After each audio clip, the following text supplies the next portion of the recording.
Local 4 News starts now with a breaking news alert.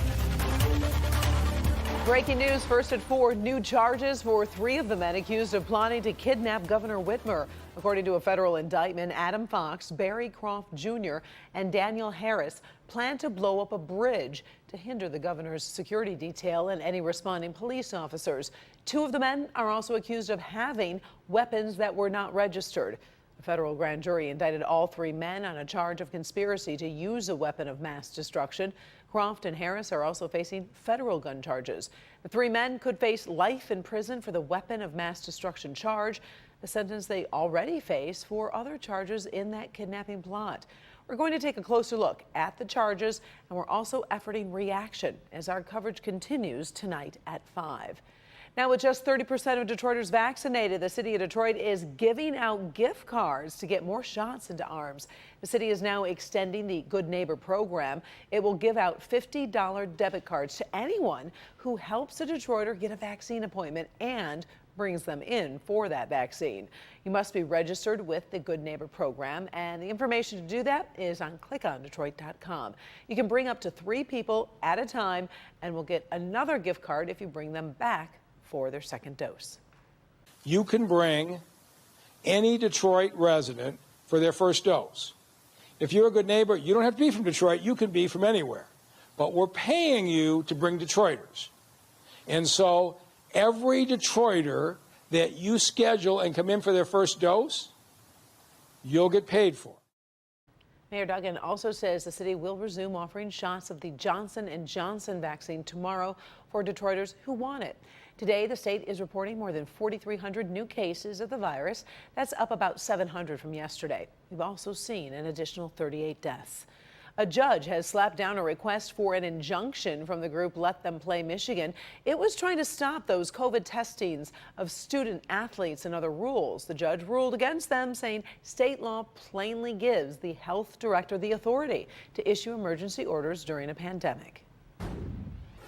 All right, keep your eyes to the skies tonight. Thanks to a risk of scattered storms, not everybody will see rain, but Ben Bailey is standing by to talk about what might be some pop-up showers. Hey, Ben. Yeah, Karen, at least for the next few hours, we're especially going to watch these places where the clouds have broken and temperatures have started to spike. You can see that first round of rain moved through earlier this morning, pretty much on cue there between about 9 and noon. And now we're left with dry conditions, but we're starting to see just a little bit of activity right along that front. You can barely see a couple blips there. That front's going to continue to sag south through the evening hours. And as it does, we will at least see our chances of rain move south with it. But again, not everybody's out of the woods just yet. Current temperature 79 in Detroit, 68 in Howell. Remember, our record is 84, so it's possible we could at least get in that territory in the next couple hours. We'll stay in the 70s through sunset, then we'll look for the 60s tonight, and we'll talk about more rain tomorrow and very colder temperatures as we get into the upcoming weekend. Karen? All right, thank you, Ben. A North Carolina judge has denied the media's request to release body cam video in the deadly shooting of Andrew Brown Jr. His family and many activists supported the request after Brown was shot by sheriff's deputies last week. Kimberly Gill with the latest. And Kim, the public won't get to see it for a while, but I do understand his family will see more of the video of the shooting. Yes, Karen, you're correct. Good afternoon to you. Brown's family was shown just 20 seconds of that body cam video on Monday, but they immediately made the request to see all the body cam video connected to the shooting.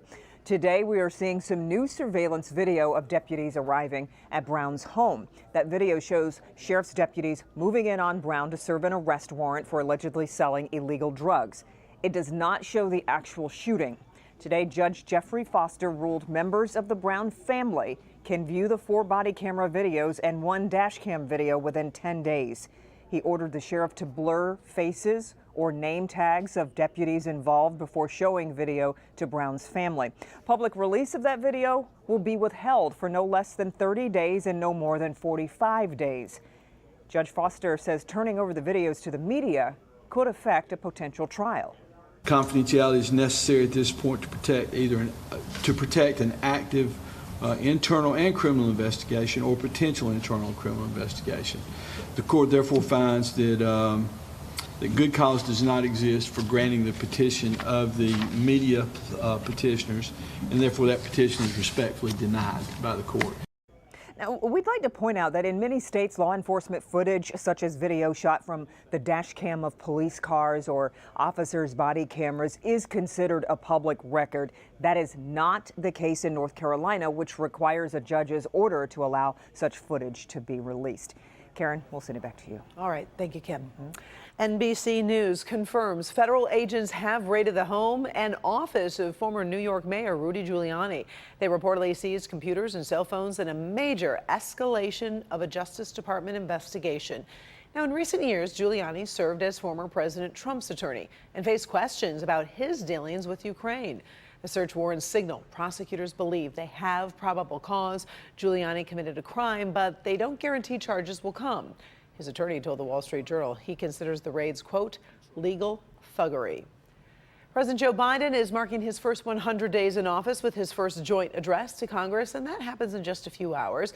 He's expected to pitch the American Families Plan, investing in universal preschool, access to child care, and free community college. The price tag estimated at $1.8 trillion over 10 years.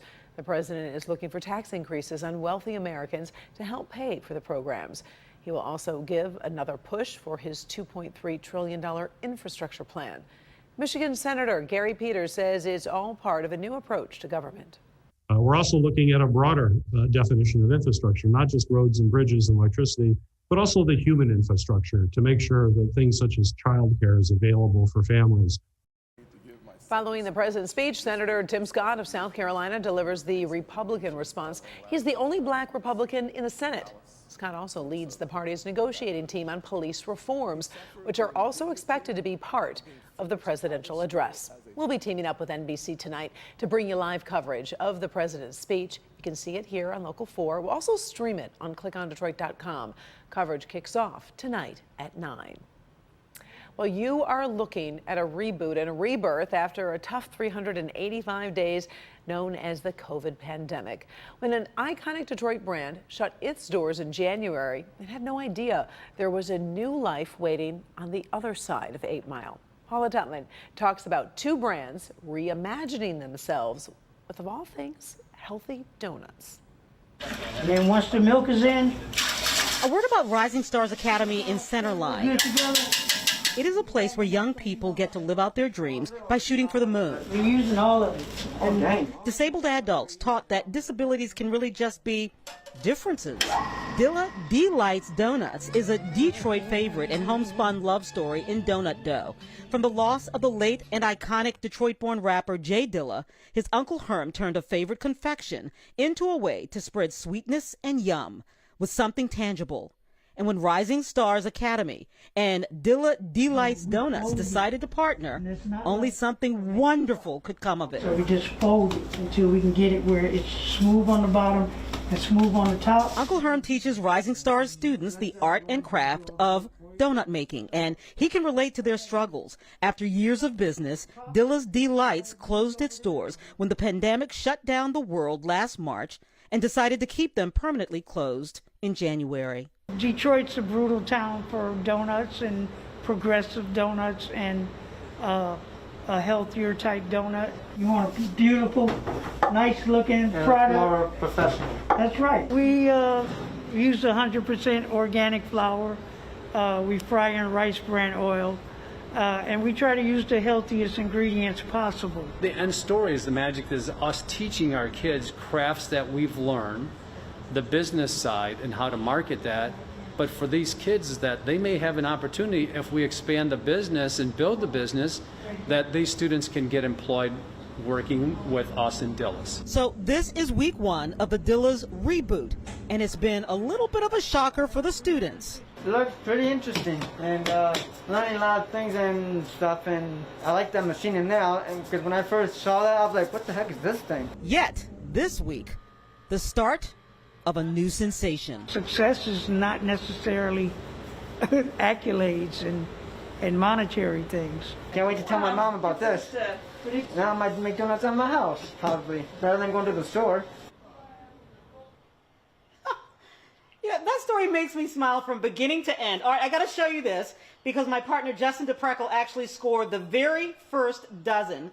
The reboot. So The launch actually is tomorrow at Rising Stars Academy in Centerline. They'll be selling donuts from 9:30 to about 1:30, and they're doing it as a fundraiser for autism awareness, Karen. They actually have developed a secret donut that pays homage to the logo for autism awareness. And so you can actually kind of, get used to Dilla's Delights back on the block, and hopefully some retailers will check them out too and get them in their grocery stores. Wow, love the reboot idea and so creative. I sure hope a lot of people show up tomorrow. Thank you, Paula. Appreciate it. Looks good. You're welcome. Yeah. Still ahead. First at 4. President Biden just targeted so-called ghost guns, but a new court ruling could make any crackdown more complicated. First, a juror in the Derek Chauvin trial comes forward to talk about what happened during deliberations, what he says about pressures from the outside world on the jury's decision. And later, don't look down, what this experiment might say about the future of your workplace.